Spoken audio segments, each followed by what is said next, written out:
So, oh, I've got to switch this. I nearly forgot that one. 1, 2. So that's in black. That's black. That's recording. That's recording. Okay, here I go.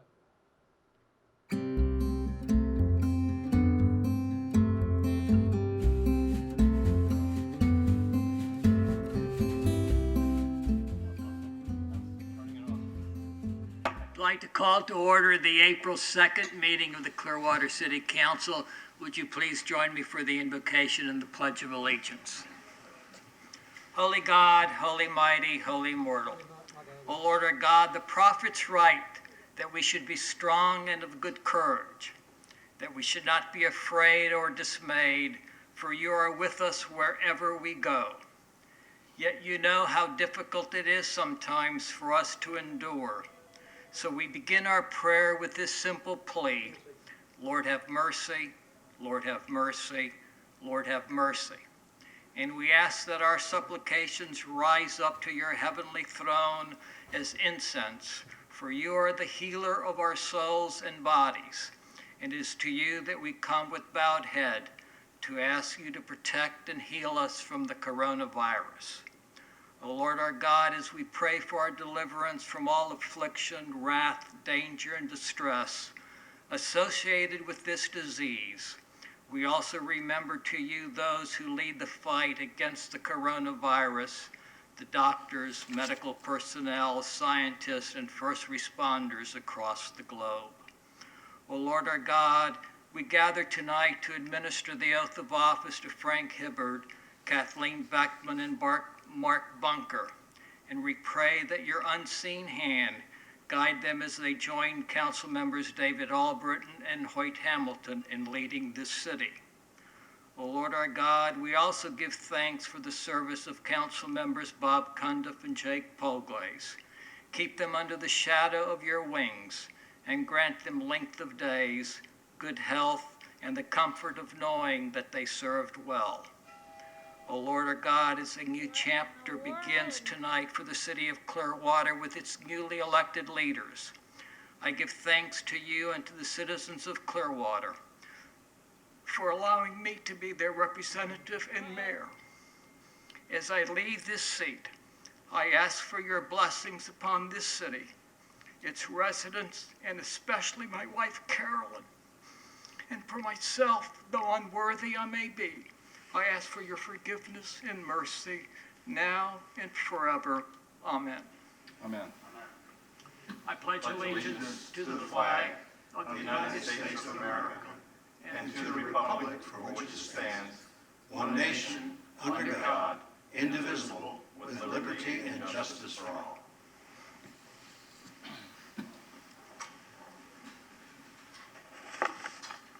We're going to ask Mr. Cundiff if he would like to make any closing comments before we administer the oath of office to our new council members. Mr. Cundiff. Yes, thank you, sir. 5 years ago, when I was thinking about running for the Clearwater City Council, that's when I started, and a friend encouraged me to run, and as I jokingly tell the story, I took his bad advice and won, surprising me, and my opponent, and pretty much everybody else. I have enjoyed these last 4 years working with my fellow council members. We didn't always agree on every matter. How boring would that be? We've been collegial and have worked well together as a team, I do believe. And we have accomplished quite a bit in the last 4 years. Although it was controversial at the time, our move out of the old City Hall forced us to address seriously the construction of a new City Hall, topic of conversation I don't know how many decades old. The planning work that we've done, what I call down the hill, turning a parking lot into a park, will one day be a beautiful new park for all of our residents and visitors, despite the naysayers. Jack Russell Stadium, now being used by Clearwater High School and St. Petersburg College, is a benefit to the neighborhood and the city. I was thrilled to see that revitalized. Standardizing the job descriptions of most city employees, I think, was a very important thing. And it brought employee pay into conformity with industry standards. And I was happy to be on the council when that went through. A number of other matters we worked on, I'm not going to elaborate on them except to say that each of us council members worked on various city and county committees. And one of the committees I worked on was the Homeless Leadership Board of Directors, which is called the Homeless Leadership Alliance now.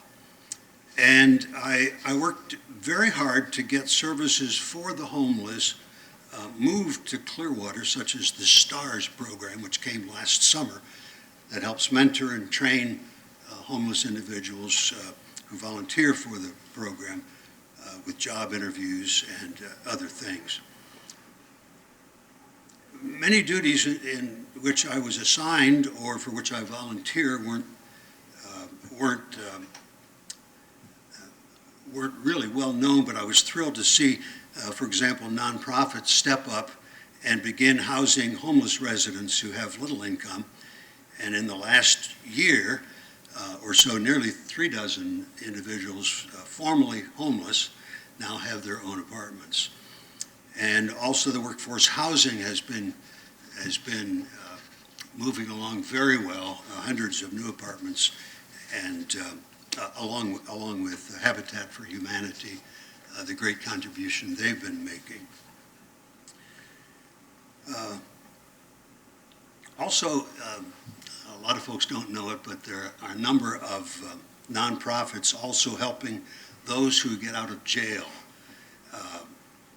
obtain jobs and assimilate back into society. And I, for several years, worked with one of those organizations. I want to thank the staff at City Hall and throughout Clearwater. The employees have been kind to this widower and have come to view, and I've come to view them as my extended family. I've been privileged to become friends with so many citizens in neighborhoods throughout Clearwater, and more friends really than I think I've ever had in one place in the 23, I guess nearly 24 years I've been here now.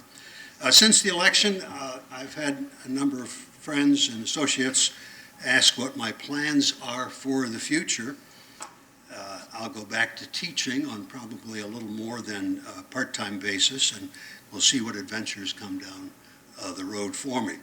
1,000 thanks to all of you. God bless you, and God bless and guide the new City Council. Thank you, Mr. Mayor. Mr. Gunderful, thank you very much. You have been one of the faces of Clearwater for these last 4 years, and we thank you for your time. And I know that the success that you've had has inspired others to seek office, and we thank you for giving of your time. Thank you, sir. Mr. Albritton? Yeah, Bob, I didn't know you very well when I came on council, but I've got to know you very well this last 2 years, and I've really enjoyed working with you. I think you have a big heart for the city of Clearwater, and I just wanted to thank you for your service and being out there in the neighborhoods and the public and doing everything you did. And I wish you well on your other endeavors in the future. Is that good? That's good. Mr. Albritton, Mr. Hamilton. Not to sound, like a repeat, but yes, absolutely, Bob. You've been a stalwart city councilman. I applaud you for your initiative of meeting with citizens in our libraries on a fairly regular basis. And you've always been, so dedicated and focused on this job. We didn't always agree on some votes, and that's a good thing. That means all opinions and voices are being heard. But it's been a pleasure working with you for the last 4 years, and I know now that you're going to be teaching on a more full-time schedule, that's that many more young people that are going to gain knowledge from you and be able to bring that into our community. And I thank you for that. Thank you, Whit. Mr. Horn. Dr. Bob Cundiff, you were and are always the consummate gentleman and just a pleasure to get to know and work with. You supported the staff a lot, but you never hesitated to disagree with us, and you often did that over the past 4 years. You were not a rubber stamp. You gave many residents a voice during our council meetings through your remarks and made sure their concerns were made known to me in my role as city manager, and I appreciated that. As a certified member of the Sons of the American Revolution, you kept 1776 alive and well in our minds as you interacted with us, staff, and citizens alike. We celebrate your honorable service, and we know that you helped a lot of people receive the full measure of support that Clearwater was prepared to give them. We, the city staff of Clearwater, bid you a blessed farewell. Ms. Aiken. Councilman Cundiff, it has been a pleasure working with you for the past 4 years. We have met virtually every week, spent many hours together. You have been one of the kindest people I think I've ever met. Your consideration for every citizen in Clearwater has always been so touching and impressive to me. No one ever approached you that you wouldn't listen to and you wouldn't try to do something for, even if you had to do it yourself, and it wasn't something the city can do. I will miss you. I will miss our meetings. Thank you, sir.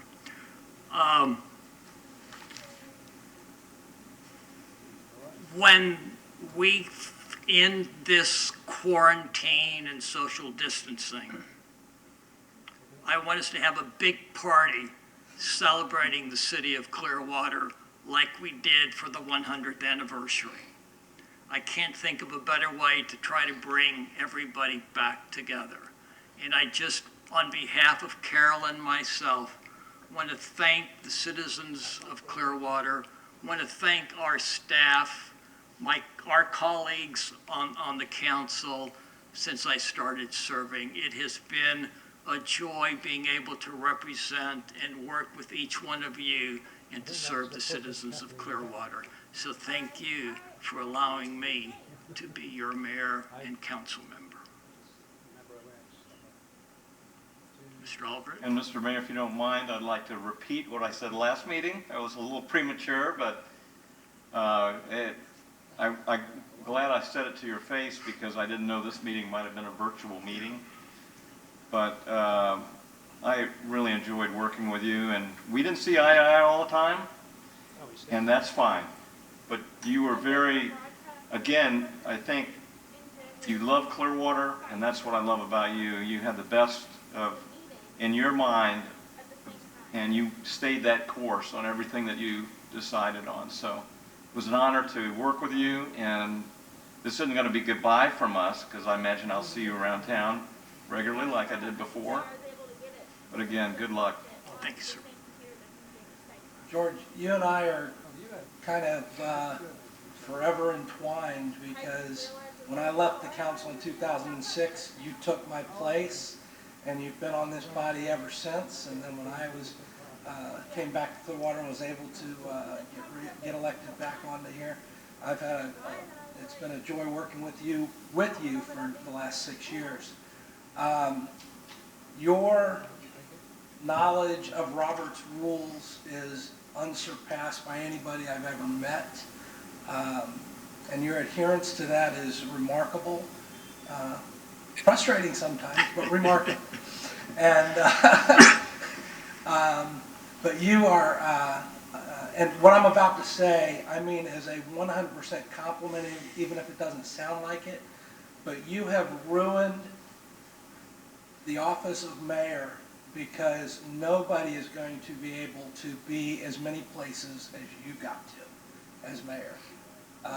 I'm surprised there's not 2 or 3 more of you in the audience tonight because I don't know how you got to everything you got to and represented this city so well.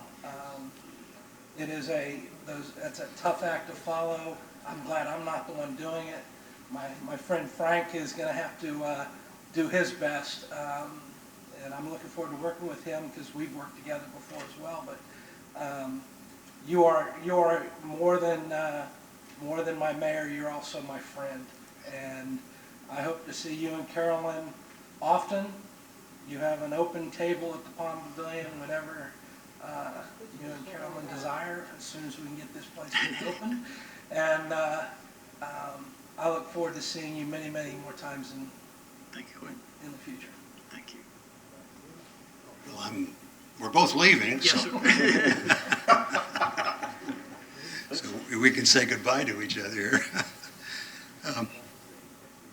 I have, I'm also amazed at how many places that he visits for city events. Most of you know that I try to get to as many as I can, and sometimes I'm the only one there, but most of the time the mayor's already there.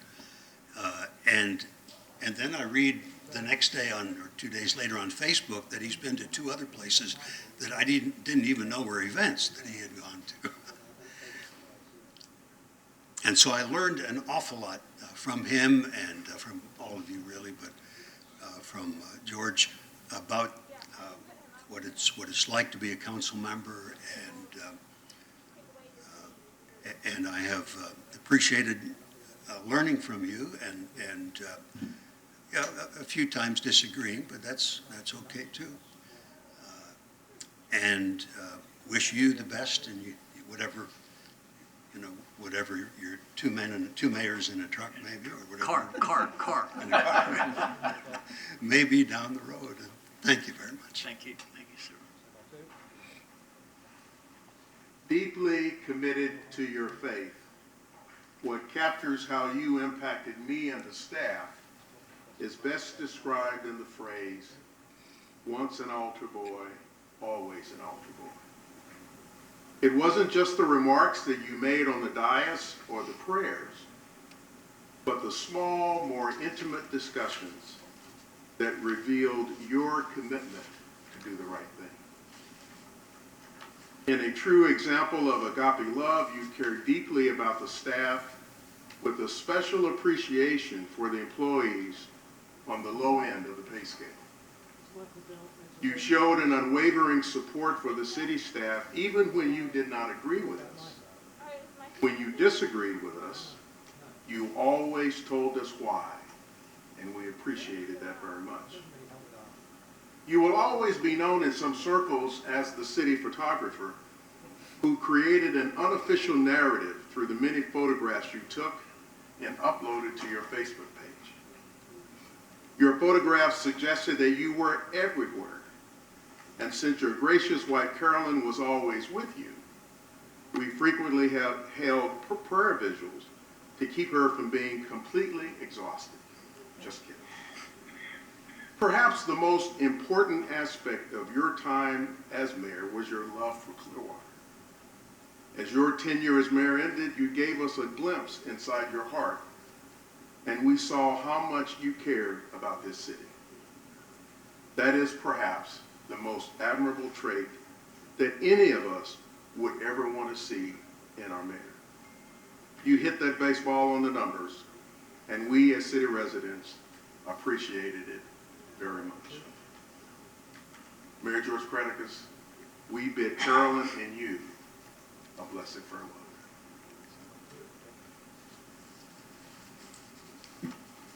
That's very hard to follow, Mayor. That was beautiful, Bill.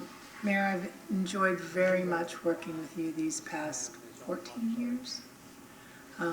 We have had so many conversations about so many different things, government in all its phases and all its ranges.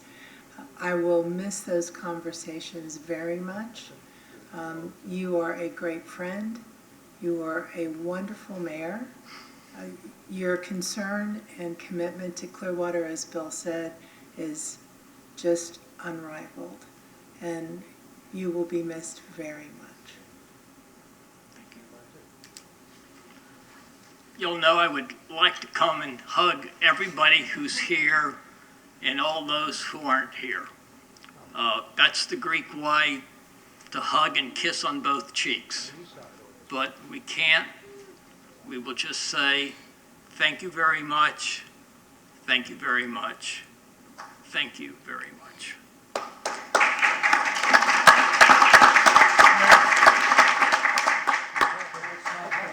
I don't know exactly what the agenda says or protocol, but I believe there may be a couple people in the audience that want to say, at this point, while you're still sitting there, have a few words, if you would allow. Okay. Okay? Y'all know I'm pretty embarrassed by all this. Mr. Johnson.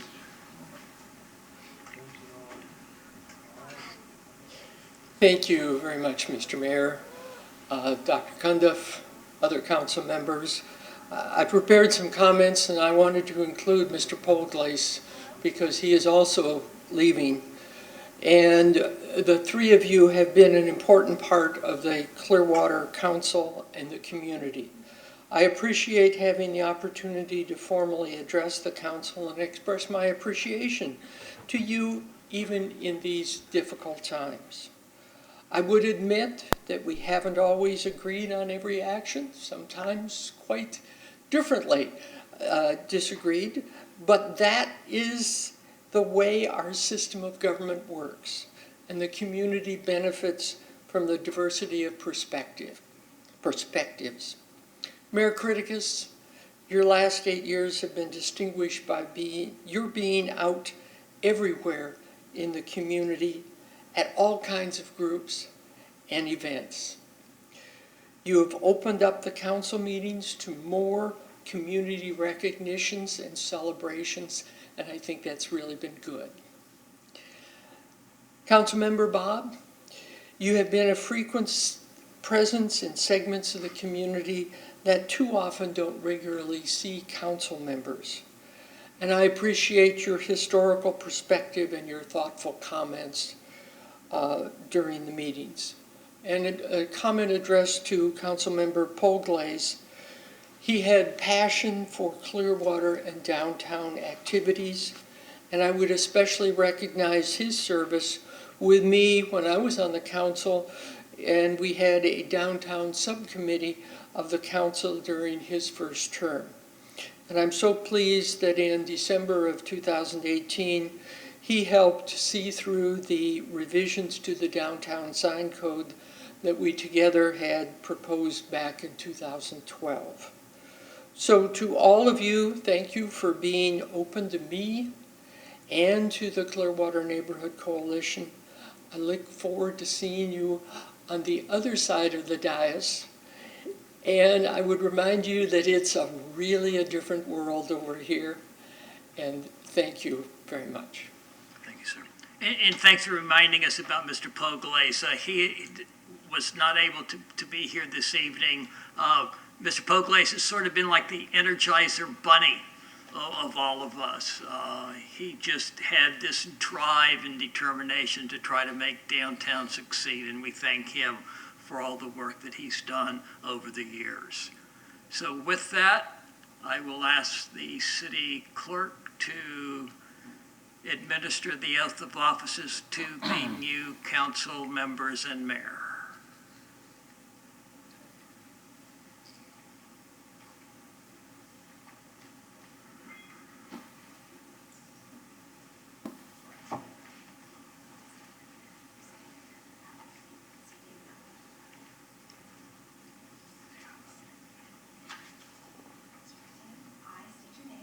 I, Frank Hibbert, Do solemnly swear that I will support, protect, and defend that I will support, protect, and defend the Constitution and government of the United of States the United States and the state of Florida and the charter and laws and the charter and laws of the city of Clearwater, of the city of Clearwater, that I am duly qualified to hold to hold office under the charter and laws under the charter and laws of the city of Clearwater, of the city of Clearwater, and that I will, well and faithfully, perform the duties of mayor on which I am now about to enter.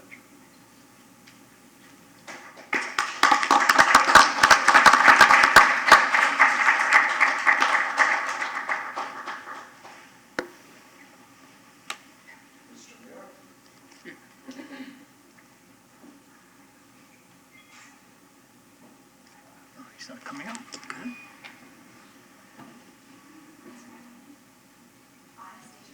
I, Kathleen Beckman, Do solemnly swear do solemnly swear that I will support, protect, and defend that I will support, protect, and defend the Constitution and government the Constitution and government of the United of the States United States and the state of Florida and the state of Florida and the charter and laws and the charter and laws of the city of Clearwater, that I am duly qualified that I am duly qualified to hold office to hold office under the charter and laws under the charter and laws of the city of Clearwater, of the city of Clearwater, and that I will and that I will well and faithfully perform the duties perform the duties of a council member of a council member on which I am about to enter. on which I am about to enter.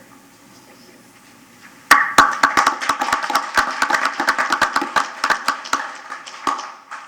You want to come up and we can pass you the gavel, Mayor Hibbard?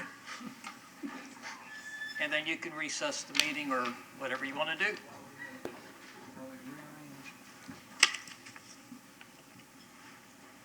Congratulations, sir. Thank you, Mayor. Okay. Please don't leave yet. Pardon? I have some words to say about you, so. But we're gonna wipe everything down real quick, so if you'll bear with us for a second. Just so we're following all the same rules that we expect everybody else to follow.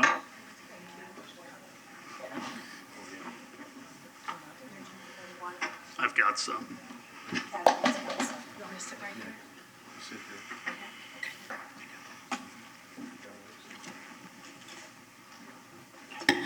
Hey, George, congratulations.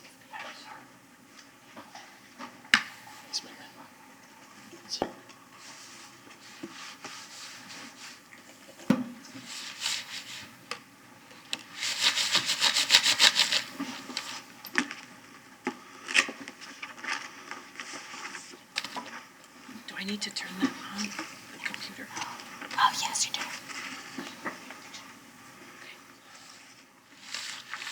Well, good evening, everyone. This is always normally such a celebration. As there is the turning over, it's somewhat ironic that 8 years ago I turned the gavel over to Mayor Creticus, and tonight he turns it back over to me. But I do want to say a couple things about the mayor and Mr. Polglaze and Mr. Cundiff, because I have watched them throughout their careers. Well, not George's early career, but this ends a chapter of over 50 years of public service. But it is not the last chapter for the mayor. I know that. He's been very devoted and given incredible amounts of time to the city of Clearwater, and I appreciate that. His integrity is never been questioned in his entire term as mayor and council member and in his previous lives up in Washington. He gave us incredible experience up in Washington and really guided us to all the people that we needed to talk to. That was invaluable. I also want to talk about the fact that anybody who is up on this dais, there is a personal sacrifice that is made. Not only by them, but by their family, because they are taken away from their family and they are put under a microscope. Things are said about them sometimes that are absolutely not true. Their motives are questioned, and Carolyn has been such a stalwart. What a wonderful First Lady of Clearwater Carolyn has been. And we wish she was here tonight, but we understand why she isn't, and we look forward to that celebration. I think back to our trip in Japan, which was an incredible opportunity to really get to know one another. That was a great time. The mayor has always been, as Bill said, a great photographer for all of the different events. He would come and welcome the group for the mayor's prayer breakfast, and then he would immediately go down into the audience and photograph everything that happened. You also serve in so many other ways with elections, the incredible blood donations you've done throughout the years. I think you're over how many gallons now? 60 gallons? Incredible. He delivers organ transplant to donors or from donors. And I just want to thank him for all he's done, and I look forward to what that next chapter is. Thank you, Mayor.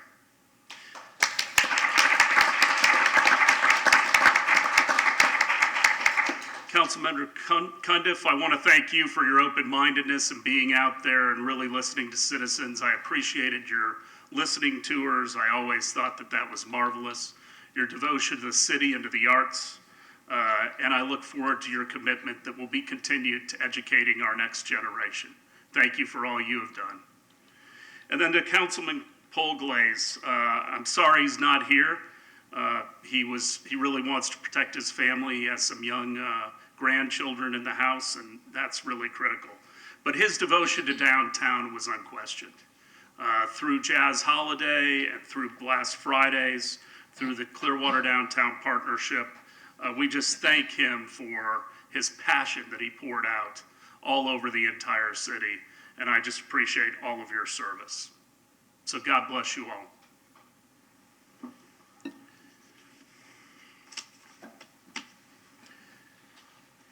With that, we will ask for approval of the minutes of the March 19th meeting. Motion to approve. I'll second it. Any questions? All in favor? Aye. Aye. Opposed? Unanimous. At this time, we'd ask for any citizens to be heard for any items that are not on the agenda this evening. We ask you to come forward, and you need to fill out a card, which is new to me. Seeing no one, all right. Item 7.1.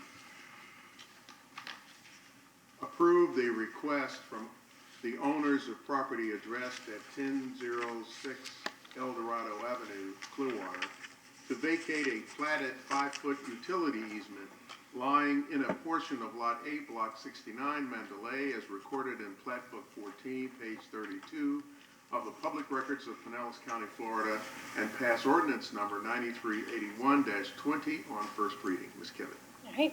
Thank you, Mr. Horn, and good evening, Mayor and Council. Tara Kivett, Engineering Director. The applicant has asked the city to vacate a 5-foot wide platted utility easement along the back of their property on the west side to construct a pool and deck. All stakeholders have reviewed this vacation request and have no objections. Any questions? Any questions? I have a question. Yes, sir. This 5-foot easement basically runs the entire length of El Dorado. Has it already been vacated on other properties, or is this the first one? And if it has been vacated, is there any way we can is there any need for us to even have it? Can we vacate the entire easement all the way up and down? I don't know.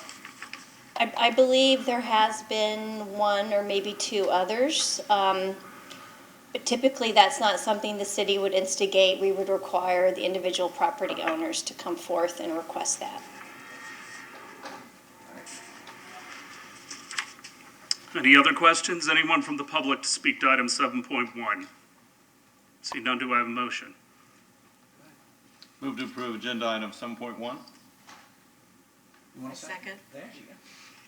All in favor? Aye. Opposed? Unanimous? Mr. Aiken?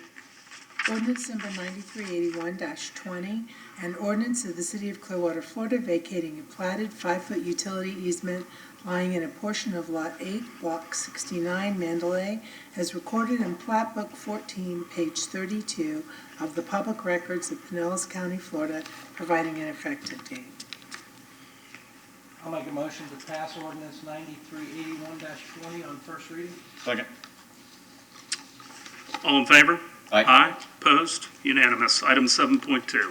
Approve the request from the owner of property addressed as 2869 Glen Hollow Drive, Clearwater, Florida, to vacate the west 5-foot portion of a 10-foot platted drainage and utility easement lying in Lot 12, Landmark Woods of Countryside, as recorded in Plat Book 72, page 92 of the Public Records of Pinellas County, Florida, and pass ordinance number 9382-20 on first reading. Ms. Kivett again.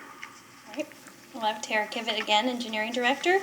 This applicant has asked the city to vacate a 5-foot portion of a 10-foot wide platted utility easement along the back of their property, again, to construct a pool and deck. And very similar to the other item, all stakeholders have approved, reviewed, and approved and have no objections. So any questions? Any questions for Ms. Kivett?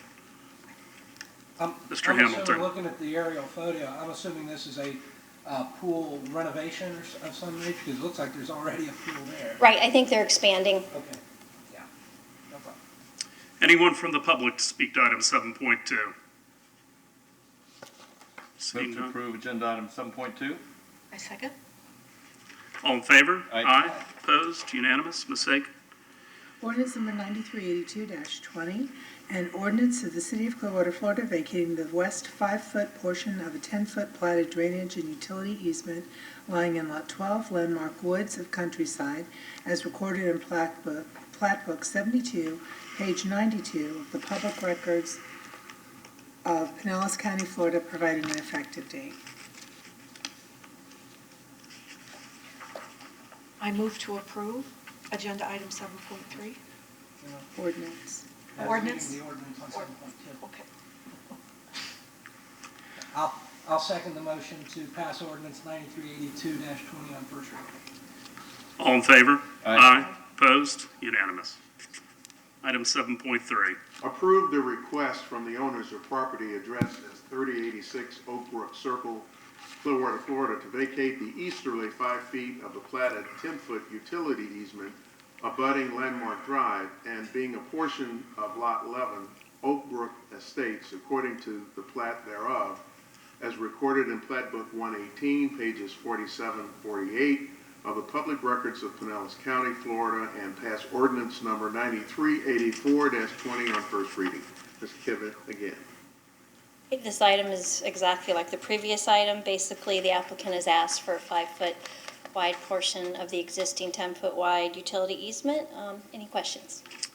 Any questions? Anyone from the public to speak to item 7.3? Do I have a motion? I move to approve agenda item 7.3. Second? All in favor? Aye. Aye. Opposed? Unanimous. Ms. Akin? Ordinance number 9384-20, an ordinance of the City of Clearwater, Florida, vacating the easterly 5 feet of a platted 10-foot utility easement abutting Landmark Drive and being a portion of Lot 11, Oak Brook Estates, according to the plat thereof, recorded in Plat Book 118, pages 47-48 of the Public Records of Pinellas County, Florida, providing an effective date. I make a motion to pass ordinance 9384-20 on first reading. Second. All in favor? Aye. Opposed? Unanimous. Item 7.4.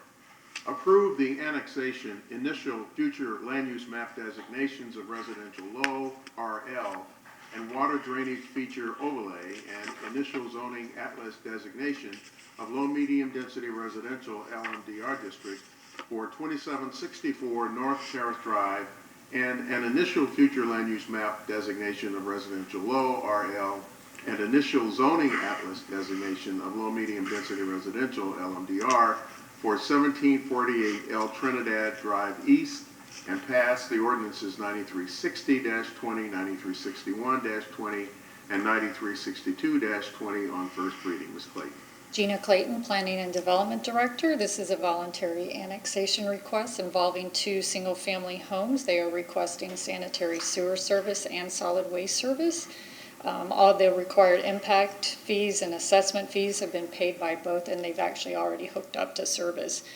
Both properties are contiguous to city boundaries on 3 sides and will be designated residential low on the future land use map, and they'll be zoned LMDR. The property that's located on Terrace Drive is also going to have the water drainage feature overlay on the future land use map on top of a drainage ditch that runs on the back end of the property. Staff is recommending approval because there will be no adverse impact on city services, and they are consistent with the comprehensive plan and community development code. Any questions for Ms. Clayton? Anyone from the public to question item 7.4? I move to approve agenda item 7.4. Second? All in favor? Aye. Opposed? Unanimous. Ms. Akin?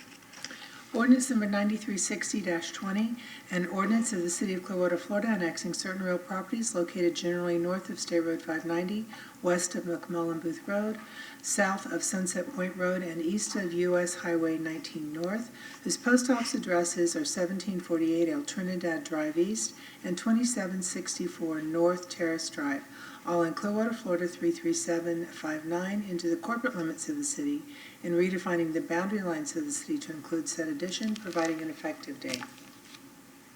I'll make a motion to pass ordinance 9360-20 on first reading. Second. All in favor? Aye. Opposed? Unanimous. 7.5.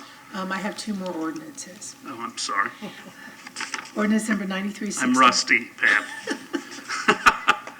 Ordinance number 9361-20.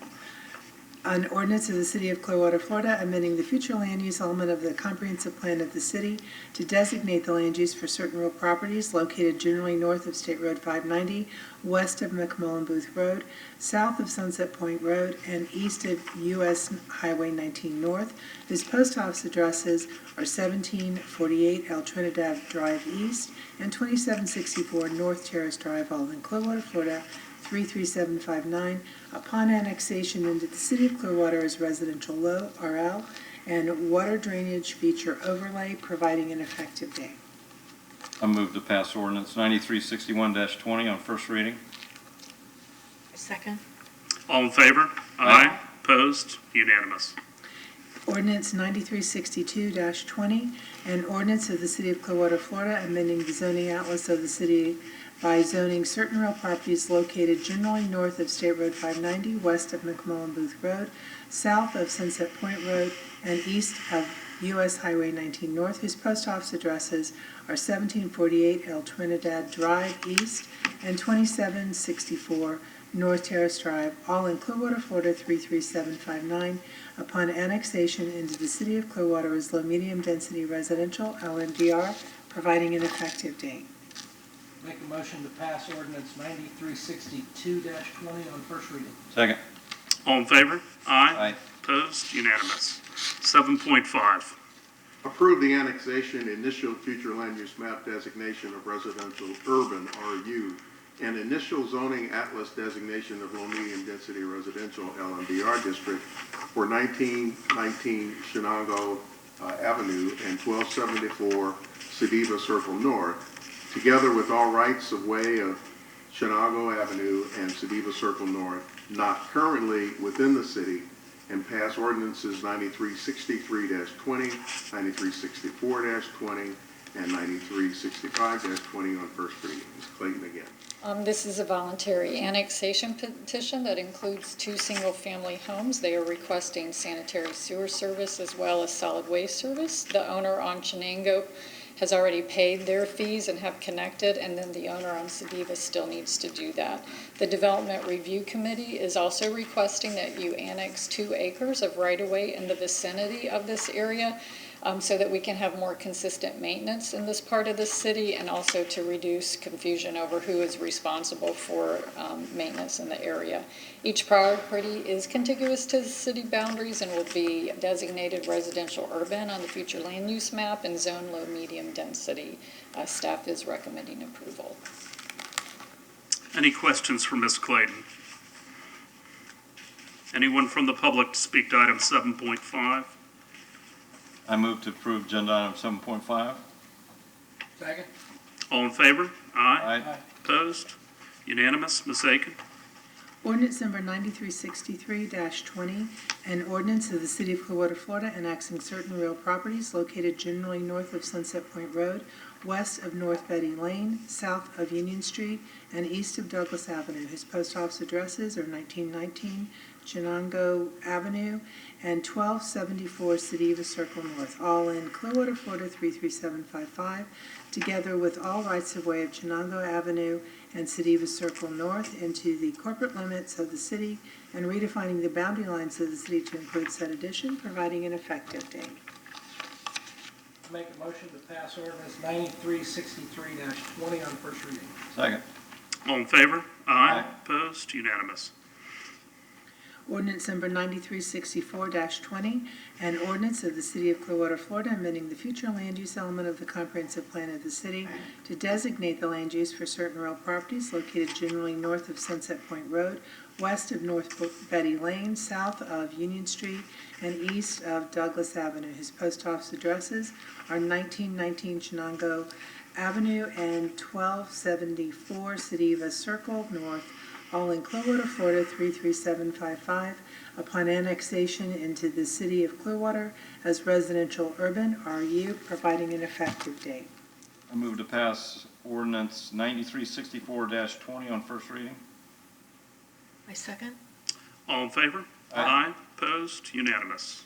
Ordinance number 9365-20, an ordinance of the City of Clearwater, Florida, amending the zoning atlas of the city by zoning certain real properties located generally north of Sunset Point Road, west of North Betty Lane, south of Union Street, and east of Douglas Avenue, whose post office addresses are 1919 Shenango Avenue and 1274 Sediva Circle North, all in Clearwater, Florida 33755, upon annexation into the City of Clearwater as low-medium density residential, LMDR, providing an effective date.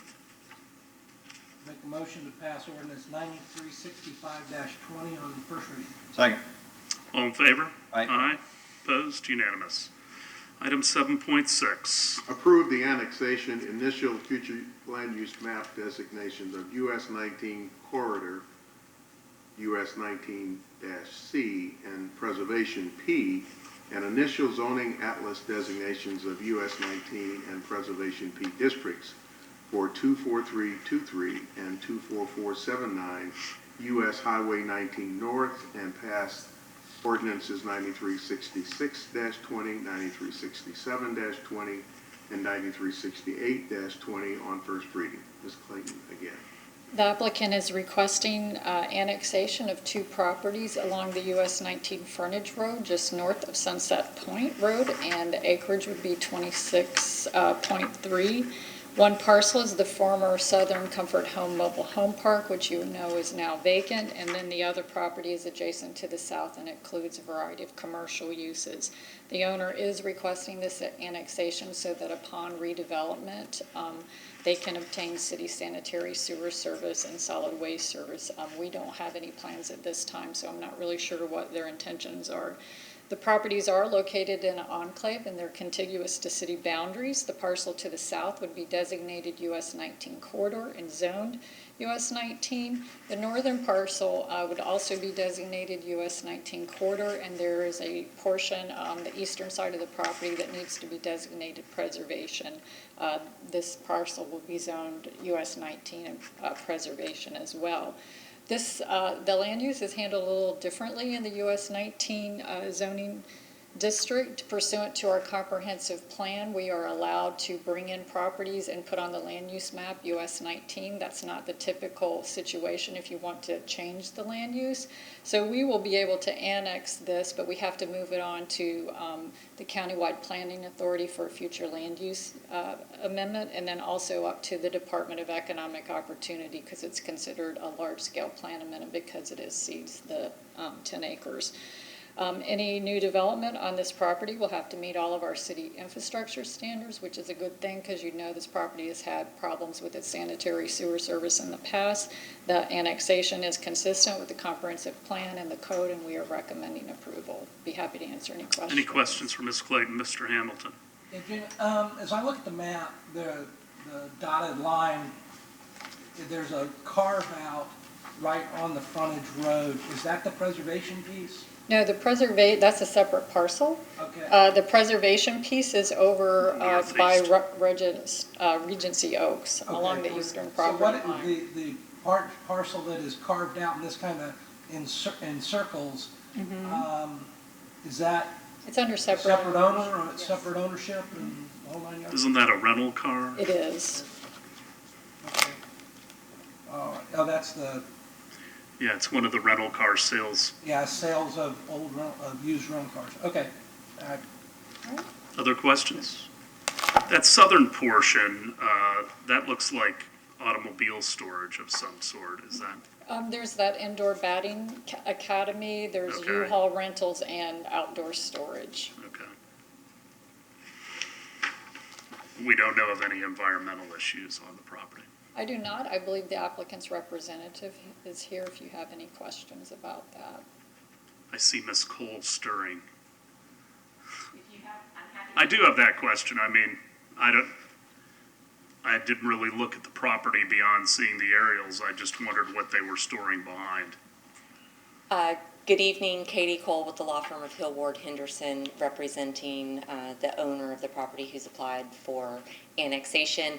It's simply vehicle storage. There's nothing, the only environmental issues that have ever been an issue on the site is the sanitary sewer, and that is, we've been working for about 3 years with the city, and we're attempting to resolve that until the owner decided to simply close the park and go this way for a full redevelopment.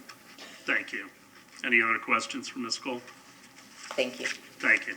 Anyone else to speak to item 7.6? Do I have a motion? Move to approve agenda item 7.6. Second. All in favor? Aye. Opposed? Unanimous. Ms. Aiken. Ordinance number 9366-20, an ordinance of the City of Clearwater, Florida, annexing certain real properties located on the east side of U.S. Highway 19 North, approximately 1,315 feet north of Sunset Point Road, whose post office addresses are 24323 and 24479 U.S. Highway 19 North, all in Clearwater, Florida, 33763, into the corporate limits of the city and redefining the boundary lines of the city to include said addition, providing an effective date. I move that we pass ordinance 9366-20 on first reading. Second. All in favor? Aye. Opposed? Unanimous. Ordinance number 9367-20, an ordinance of the City of Clearwater, Florida, amending the future land use element of the comprehensive plan of the city to designate the land use for certain real properties located on the east side of U.S. Highway 19 North, approximately 1,315 feet north of Sunset Point Road, whose post office addresses are 24323 and 24479 U.S. Highway 19 North, all in Clearwater, Florida, 33763, upon annexation into the City of Clearwater as U.S. 19 Corridor, U.S. 19C, and Preservation P, providing an effective date. Move to pass ordinance 9367-20 on first reading. I second. All in favor? Aye. Opposed? Unanimous. Ordinance 9368-20, an ordinance of the City of Clearwater, Florida, amending the zoning atlas of the city by zoning certain real properties located on the east side of U.S. Highway 19 North, approximately 1,315 feet north of Sunset Point Road, whose post office addresses are 24323 and 24479 U.S. Highway 19 North, all in Clearwater, Florida, 33763, upon annexation into the City of Clearwater as U.S. 19, and Preservation P, providing an effective date. Move that we pass ordinance 9368-20 on first reading. Second. All in favor? Aye. Opposed? Unanimous. Item 7.7. Approve the Did you get annexation initial future land use map designation of residential low, RL, and initial zoning atlas designation of low medium density residential, LMDR district, for 814 Woodruff Avenue, and pass ordinances 9369-20, 9370-20, 9371-20 on first reading. Ms. Clayton again. Again, another single-family home that would like to annex into the City of Clearwater, this time to receive solid waste service. Sanitary sewer service is not readily available in this area. They will be designated residential low on the future land use map and zone low medium density residential. We are recommending approval. Any questions for Ms. Clayton? Anyone from the public to speak to item 7.7? Move to approve agenda item 7.7. Second. All in favor? Aye. Did we jump the gun on that one, Pam? Did you not read one of the ordinances? No, 'Cause sir, I jumped the believe gun. I got all three of them. Okay, I just want to make sure. Okay. Then you're up. Ordinance number 9369-20, an ordinance of the City of Clearwater, Florida, annexing certain real property located generally on the west side of Woodruff Avenue, approximately 380 feet south of Druid Road. His post office address is 814 Woodruff Avenue, Clearwater, Florida 33756, into the corporate limits of the city and redefining the boundary lines of the city to include said addition, providing an effective date. Move to pass ordinance 9369-20 On first on reading. first reading. Second. All in favor? Aye. Opposed? Unanimous. Ordinance number 9370-20, an ordinance of the City of Clearwater, Florida, amending the future land use element of the comprehensive plan of the city to designate the land use for certain real property located generally on the west side of Woodruff Avenue, approximately 380 feet south of Druid Road, whose post office address is 814 Woodruff Avenue, Clearwater, Florida 33756, upon annexation into the City of Clearwater as residential low RL, providing an effective date. I move that we pass ordinance 9370-20 on first reading. Second. All in favor?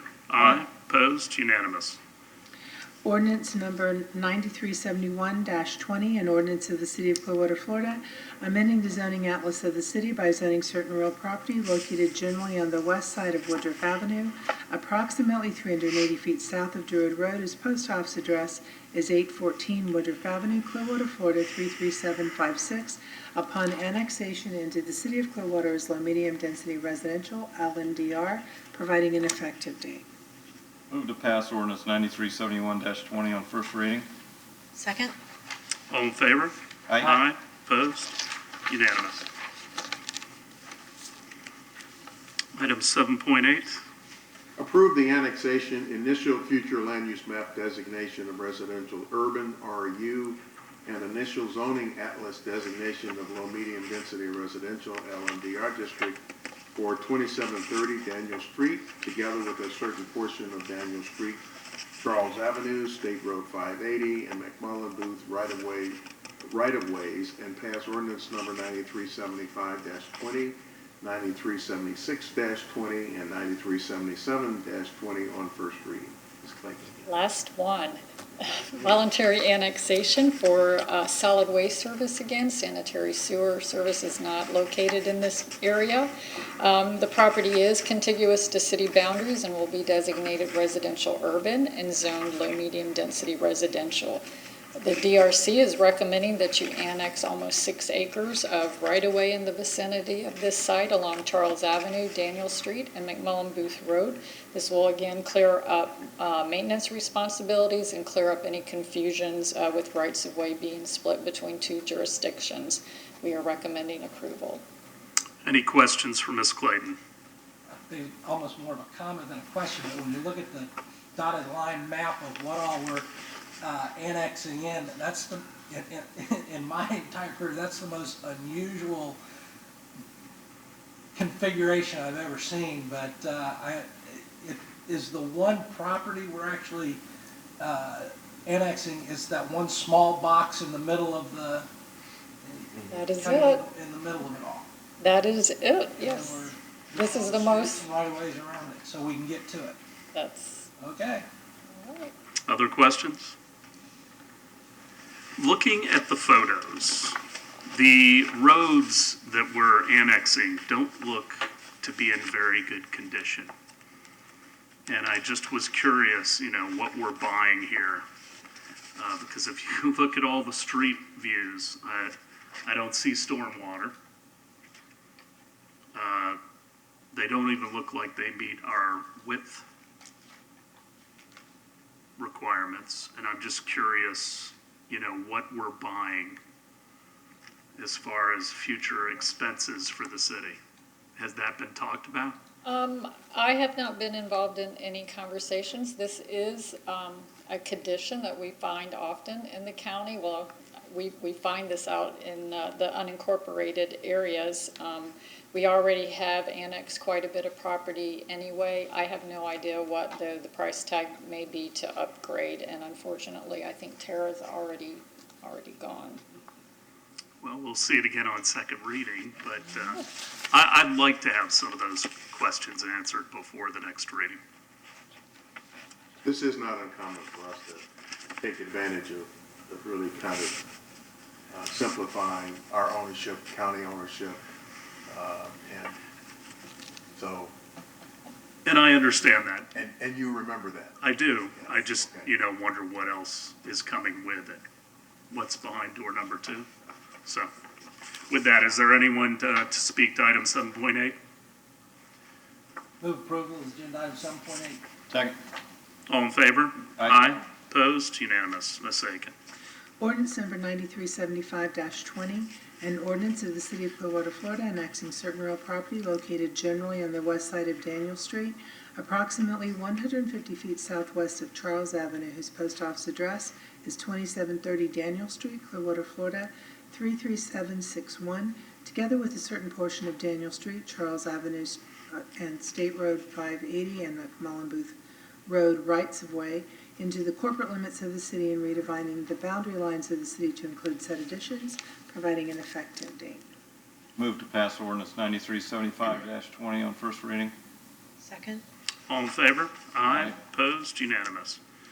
Ordinance number 9376-20, an ordinance of the City of Clearwater, Florida, amending the future land use element of the comprehensive plan of the city to designate the land use for certain real property located generally on the west side of Daniel Street, approximately 150 feet southwest of Charles Avenue, whose post office address is 2730 Daniel Street, Clearwater, Florida, 33761, upon annexation into the City of Clearwater as residential low, RL, providing an effective date. Move to pass ordinance 9376-20 on first reading. Second. All in favor? Aye. Opposed? Unanimous. Ordinance number 9377-20, an ordinance of the City of Clearwater, Florida, amending the zoning outlets of the city by zoning certain real property located generally on the west side of Daniel Street, approximately 150 feet southwest of Charles Avenue, whose post office address is 2730 Daniel Street, Clearwater, Florida, 33761, upon annexation into the City of Clearwater as low-medium density residential, LMDR, providing an effective date. I move to pass ordinance 9377-20 on first reading. Second. All in favor? Aye. Opposed? Unanimous. Item 8.1. Ordinance number 9385-20, an ordinance of the City of Clearwater, Florida, amending the operating budget for the fiscal year ending September 30th, 2020 to reflect increases and decreases in revenues and expenditures for the General Fund, Special Program Fund, Stormwater Fund, Gas Fund, Solid Waste Fund, Recycling Fund, Air Park Fund, Marine Fund, Parking Fund, General Services Fund, Administrative Services Fund, and Garage Fund, as provided herein, providing an effective date. Move to adopt ordinance 9385-20 on second reading. Second. Anyone from the public to speak to item 8.1? I have a comment. Questions? Yep. Okay. So I hope that this is appropriate here, but I just wanted to take a moment to thank and appreciate the work of the Budget and Finance Department, Jay Ravens, and especially Kayleen Castell, who helped me understand the extensive line items on this. And I would just say, I understand that it's the 3 months of September, or October through December, right? The first quarter, and we're in the second quarter now. And so when I looked at this budget with all of these revenues and expenses, I think as we enter into the third quarter, this is a good way for the public, if they want to look at this budget, to kind of look at where our expenses are and where we might want to tighten our belt in the future, in light of the economic situation we're in. So I think it's a good document to take a look at. I don't have any question about it, you know what I mean, as far as approving it and aligning it. But I thought it's very informative, and I hope the public is aware of it. Thank you, Councilmember Beckman. Anything else? I have yes, sir.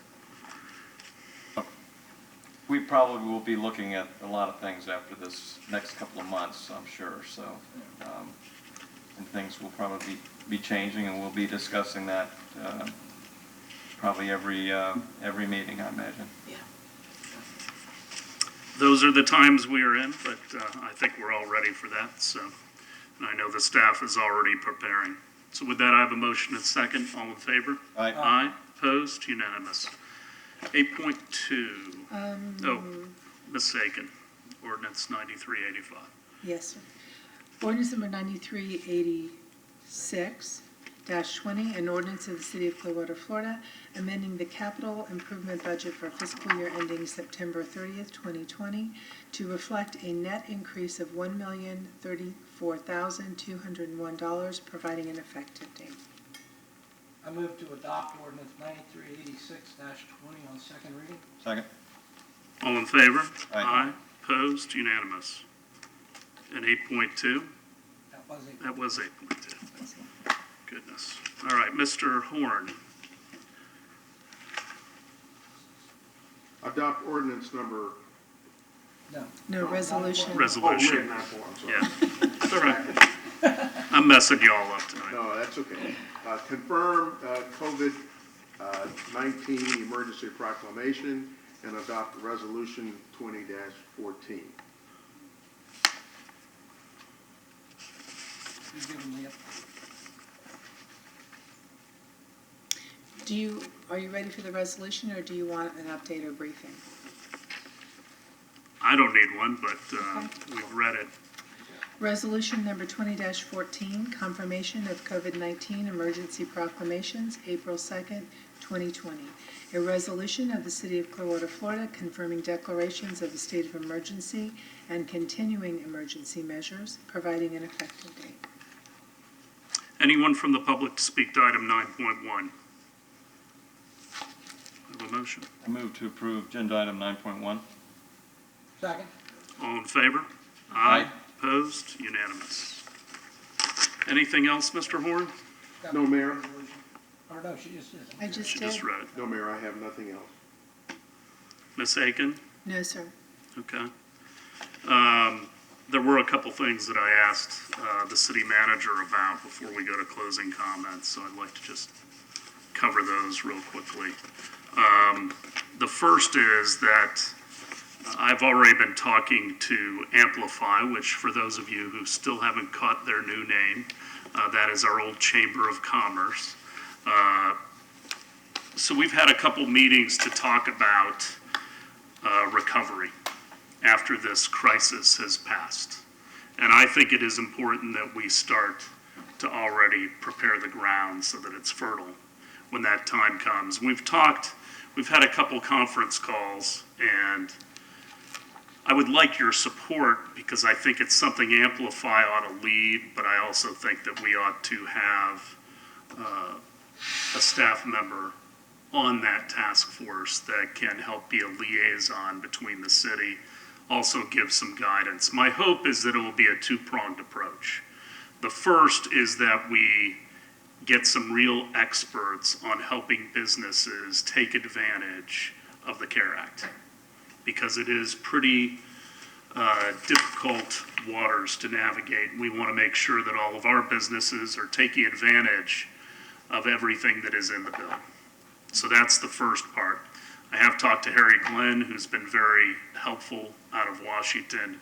I think he's got a very good handle on things. The second part of the initiative would be to figure out ways to position the city and our businesses so that when we get back to somewhat normaler times, we can really hit the ground running. And so that really would be the focus of both of this group. And we've been looking at different folks from different industries around the city who have good reputations, who really know the city, the business environment that they could be on, don't want to be too big so it's cumbersome. Talked to Denise this afternoon at length. She's got a lot of great ideas. Mr. Horn and I talked about this, and I think she's obviously the right person from economic development to be the liaison between the city and the task force. So if you have input, I would love for you to run that either here now or through the city manager and Denise. But I would ask for your support for that. Yes, sir. Yeah, I'm glad you brought that up because, I've already started hearing from people that have businesses that I know are going to need help. And instead of waiting to the last moment, I think it's prudent to lay the groundwork for this recovery that will happen whenever it happens. But there's going to be a lot of people, get the economy jumped again and get Clearwater back in a good position. I think we do need to be talking about this now and figuring out what we can do. So I support it. Oh, I support it wholeheartedly. I think Denise is the right person without a doubt. Because, you know, when we do come out of this, it's not going to be, I would be shocked if it is, that when we do come out of this, it's not going to be just open the floodgates and off we go. It's going to be a gradual, it's kind of the way we close down is going to be the way we open back up probably. You know, for a restaurant, it's probably going to be when you first open up, you're only going to be able to have, you know, probably, I would assume we're going to have half of our seating capacity to start, and then work towards it. The retail stores still going to have to, you know, maintain a little bit of distancing and whatnot before we get back to, you know, sitting shoulder to shoulder at Tropicana Field watching Rays games. So, but I think you're exactly right. But I think Denise being on there and the chamber and the city working cohesively can get the message out to the community on exactly what that is and really be able to put the plan out there clearly so that it is a orderly and successful re-entry into our community. Right. I was on the two most recent calls with Amplify Clearwater, and then have talked to Sherry Heilman today and Jenny Barrow with Amplify. And I too agree that it's a good idea to have a point person through the city that would work with Amplify as well. Would we want somebody from legal department to assist with that as well? As far as the parameters for filing for those loans. So as I understand it, the loans can start to be applied for tomorrow, which is going to be pretty chaotic for businesses. But, you know, I mean, there's a whole lot to navigate, and they have a lot of questions about, you know, whether or not you terminate employees and let them file for unemployment, do you hold them on and get 8 weeks of unemployment to, you know, so all that stuff is not ironed out yet. And I know there's anxiety with the business owners I've talked to. Mm-hmm. Denise and I talked about the legal side, and I'm sure Ms. Aiken will echo what I've heard. So you want to answer that question? This is not the kind of, we don't practice in the private practice area, and so this is not something that we would have any familiarity with or knowledge on. There are people who are much more qualified than the legal department to provide advice to private individuals. We provide advice to the city, not to private individuals. And could potentially open us up to liability. Right. So It would certainly be a concern. I think what we can do is provide a list of attorneys that people can choose from to use as a resource, but actually giving the direct advice is an issue. But I think a unified, accurate, and cohesive, you know, communication that I don't know if the city puts their stamp of approval on, but I think businesses want to know where is the most accurate information, that they're all going to get the same message consistently. And what would this task force, like how many and what do you envision it as being? Envisioning between 9 and about 12 people. Beyond that, it gets difficult. And what kind of people would be on the task force? Mostly different people from different industries, restaurant, hotel, retail. In our community. So the leaders in those different Correct. fields. We've already identified a lot of the people that I think would be the right folks that know the city, know our ordinances, know our codes, and know the players. Speaking from personal, I know we're getting most of our advice and when we need information, we're talking to our accountants, the people that do our books, and our bank itself. Mm-hmm. And we've got them communicating with each other as well. So I think, you know, that's the best way to go. No, don't mean anything mean towards Katie, but the less lawyer you get involved, the better. Can I ask a question? So I know that, I mean, I would have faith that almost all of our business owners would act in very good faith, but would there be someone on that task force that would represent workers? You know, minimum wage workers, our service workers, and not necessarily business owners only on that task force? We don't have anybody in that role right now, no. I think it might, you know, I mean, I don't know if we could get a labor lawyer that would work pro bono or something, but somebody who, and this would be an all-volunteer task force? Or It is. Okay. Okay. And it's ultimately being led by Amplify, not the city. We're just lending a liaison that can communicate back and forth. Yeah, Mr. we need- Horde? We need to be, we need to keep up with what's going on with our business community, so I like that. Well, I want to be ahead of this. I also want to give people hope. Yeah. You know, we are going to come out of this. We're going to make it through this. And when we do get on the other side, I want to be prepared. So, Mr. Horn, you had some comments? Well, two. One, the first comment has to do with, and I'll just throw it out, I would not want us to amplify in the city. We have really deepened our relationships. And I think Amanda Payne has done an excellent job. We've kind of walked hand in hand through this COVID-19 experience. And what I've tried to emphasize is we'd like to hear from the business perspective what works for them. I mean, that's the kind of input that helps us do a better job of supporting them. So that's number one. Number two is that I also would not like to blow past the partnership. Because what could happen is that we develop these great relationships with Amplify, we have these partnerships, we're doing things, and then we just don't have as much involvement or participation by the partnership, which I've always felt does have something to come to bring to the table. But it doesn't seem like we're connected in any way. And so I just thought I'd just mention that to you all to see if we can get them connected into it. Because one of the things that was fundamental to the partnership's involvement was they were supposed to bring that private sector piece that we couldn't bring as a government and the chamber couldn't bring as leader of the business organization. It was just something unique about that private sector perspective that was unique and different from the other two. And you know, I have to say, it just hasn't manifested itself.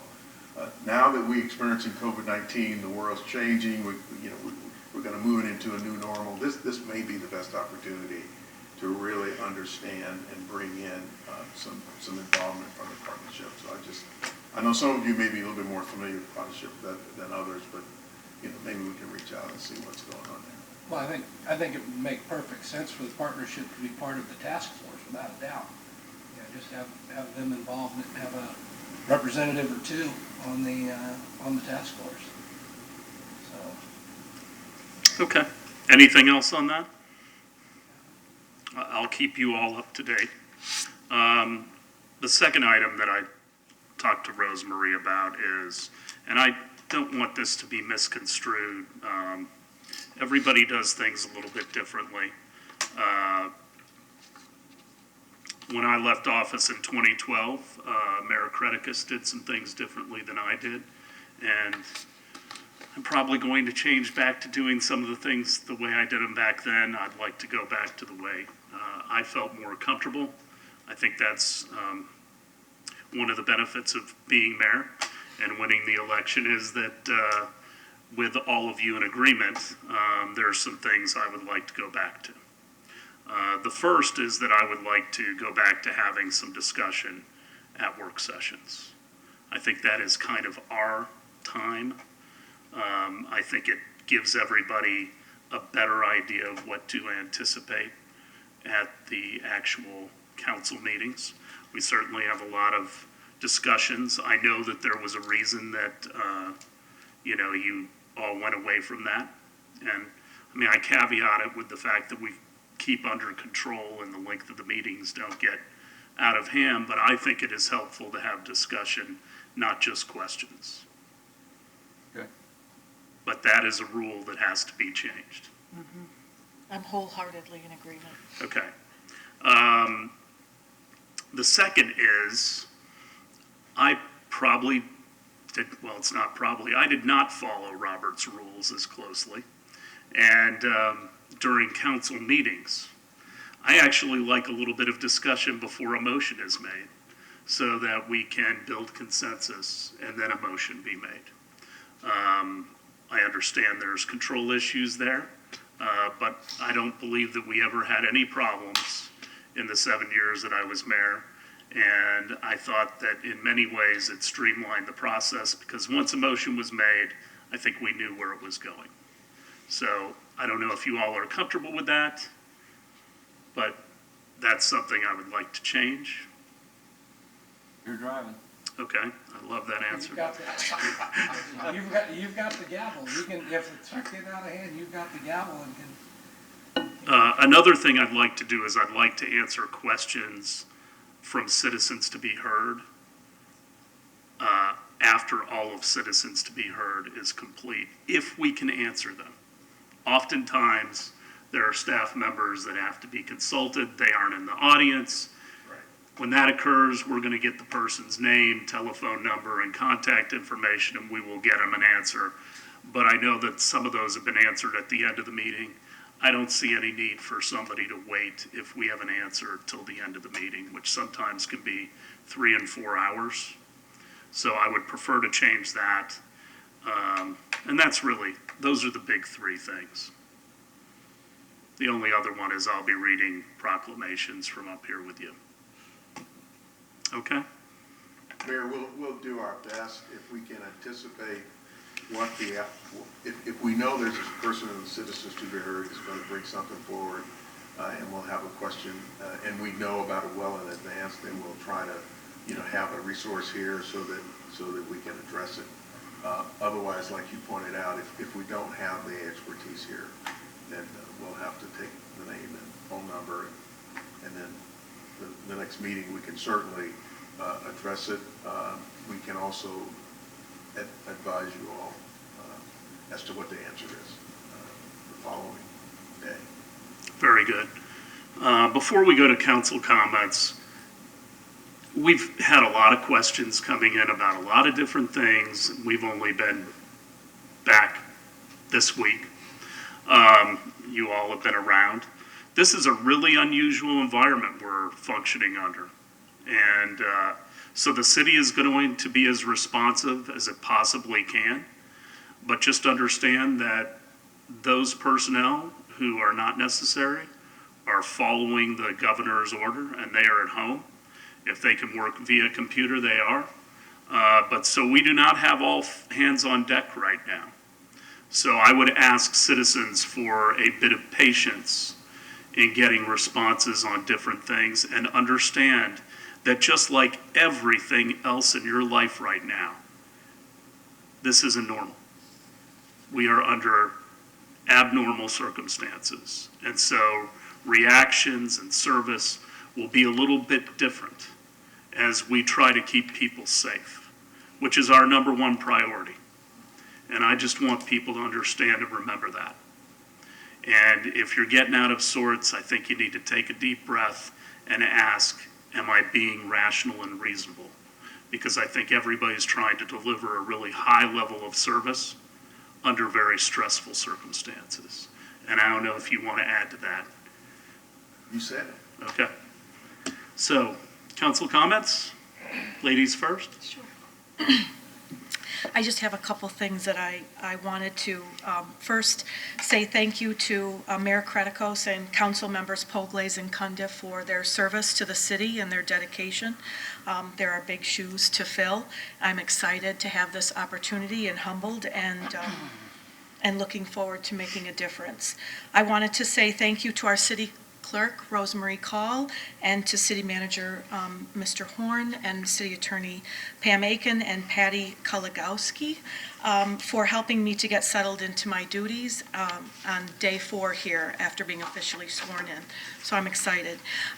There were 3 things I was concerned about One of them is the small businesses, which we've already addressed, so that's great. But I am worried, I think, about the homeless in our community and how we're best going to serve them.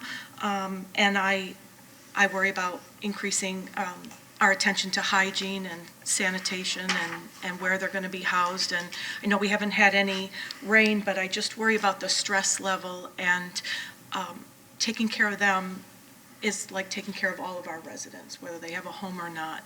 So I just want to make sure that they're not lost.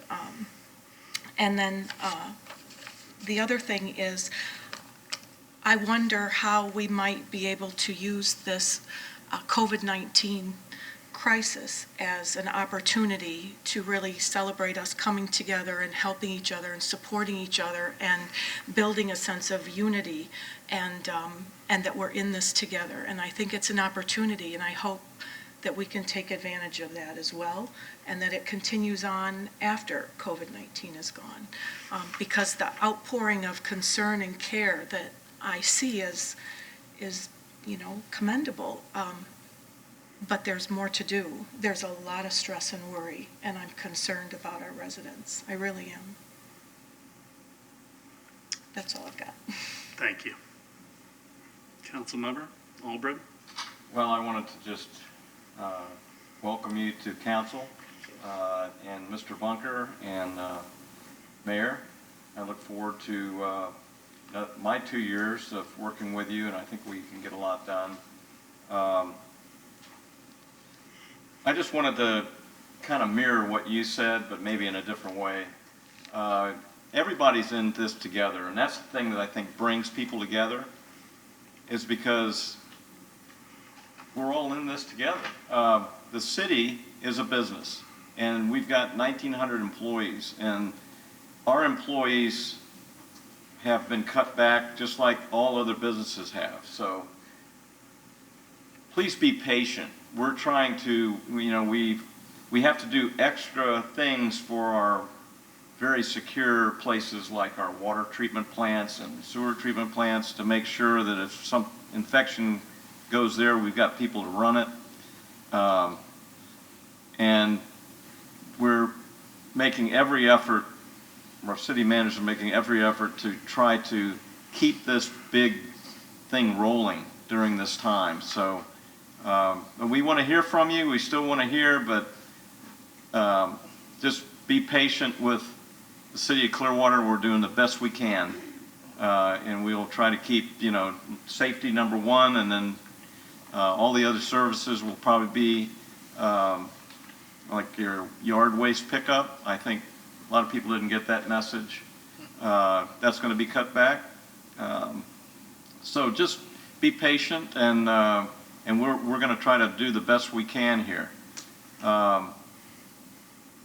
The mayor bringing up the recovery process was very good news to hear, because I'm glad we're going to be starting to talk about that, because we're going to need to bring this economy back when this all gets past us. And I just want to bring this out. I know the last time we had a special meeting, we were talking about closing the beaches, and then everything seemed to happen boom, boom, boom, right after another, and every day we're getting something new. This is a serious event that's going on. Everybody needs to take it seriously and do your social distancing, do your part in this. And I know the businesses are in Clearwater. Everybody's really going out of their way to really conform with the CDC and all the requirements and the executive orders. So let's do the best we can and try to get through this as quickly as we can. Thank you. Well, I guess I'm going to do part of the city manager's job here, because bottom line, I want to make sure we get the message out as often to as many people in as many different ways as possible. The bulk garbage collection. We originally had suspended that.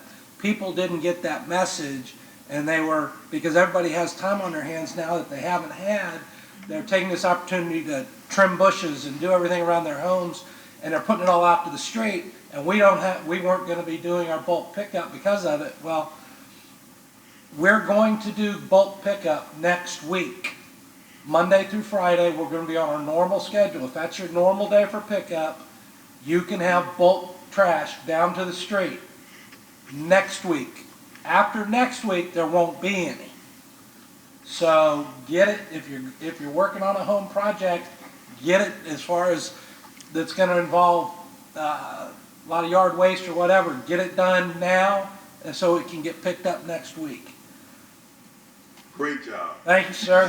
Thank you. But that was mine. Oh, I'm sorry. Well, that's why, well, you should let me go first.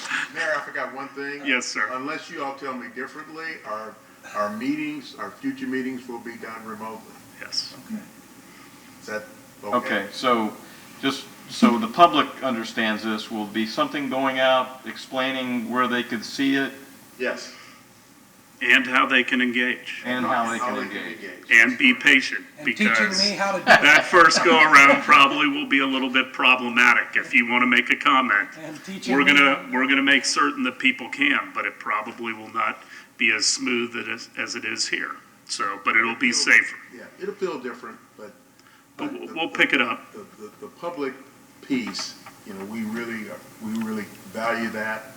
And so the technology that we're using should make that easier than some of the other technologies that are in current use, so. But Yeah. we will get the word out. So I'll try to make this fast. I want to welcome Councilmember Beckman. Councilmember Bunker was under the weather, and so he's doing what we are all told to do, which is stay away from everybody else. So we welcome him and hope that he feels better very shortly. Gentlemen, I've already worked with Mr. Hamilton, so this will be fun to be reunited, and Councilmember Albritton and I have known each other for years. I want to thank all the people that ran in this past election. We had the most number of candidates that I can remember in observing the city council for the last 30 years. So what I would say to those folks is, first of all, thank you. I would ask that they stay engaged. Those who haven't gone through Citizens Academy or haven't been on a city board, I hope that they will do that. And if they're still interested at the end of the day, I hope they run again. I want to thank all my supporters. I wish we were all coming in under different circumstances. Proud to have gotten 55% of the vote, but I don't forget that there were 45% that didn't vote for me. And so I'll hope to win those folks over the next 4 years. I will tell you, this is not my first crisis. So having gone through 0809 with this council, we made it through that, and we will make it through this.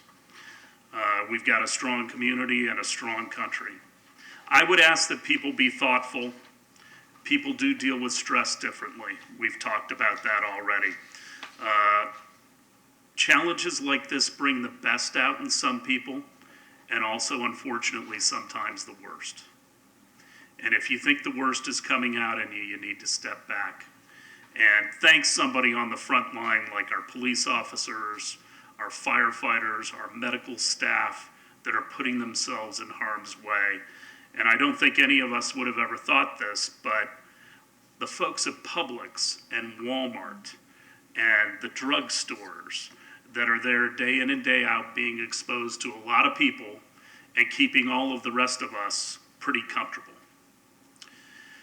You know, if you can't help someone directly, somebody who's at risk or an elderly person or disadvantaged, there are other ways that you can do it. We've got a lot of great charities that are reaching out in the community and helping people on a daily basis. So if you can't help directly, but you still have the means, I would ask you to reach out to one of the charities or churches that are really helping people, throughout this entire community. We already talked about the yard waste, but I am going to reiterate it. So if you want to get crazy this weekend in your yard, go for it. But we're only going to be doing bulk pickup next week. You need to have your bulk pickup out before 7 a.m. on your normal day. And somebody asked why we are doing this. Because in our normal waste trucks, they pick those barrels up mechanically and they are dumped into the trash truck. There is no interaction. But when we do bulk pickup, there are individuals that are actually handling the garbage, handling the bags that you touched, handling everything else. We believe that is more risk, and we do not want to expose our employees to that. So we will ask everybody's patience on that. The other thing is, it's census time. And many people don't understand that the census is critically important to Clearwater, Pinellas, and Florida getting the resources that we pay for through our taxes federally. So I would ask that you go ahead and do the census. Many people are looking for things to do right now. You can do it online, so I would encourage you to do that. Another thing that's going on is free lunches for students. Feeding Tampa Bay has teamed up with the City of Clearwater Parks and Recreation Department to distribute lunches daily for kids 18 and under. The goal is to help keep kids fed while school is out, as well as we all do our part to fight the spread of COVID-19. Food will be distributed Monday through Friday at the following locations: the Ross Norton Recreation Center on 1426 South MLK Jr. Avenue from 12:30 to 1:30, and then up at the North Greenwood Rec Center on 900 North MLK Jr. Avenue from 2:30 to 3:30. Again, that's Monday through Friday. And then the Salvation Army food distribution. Salvation Army, and I want to thank Councilmember Beckman and Councilmember Bunker came out with myself. We were at Salvation Army yesterday, and every Wednesday between 3:30 and 5 o'clock at 1521 Druid Road East, right there at Highland and Druid, Salvation Army will be passing out meals. Now, one thing I would ask, if you don't need them, don't take them. Because there's plenty of people in the community that will be the difference between them eating and not eating. I want to thank everybody for coming out tonight. I would beg you to be safe and careful and be thoughtful of others. God bless you. We're adjourned. I said you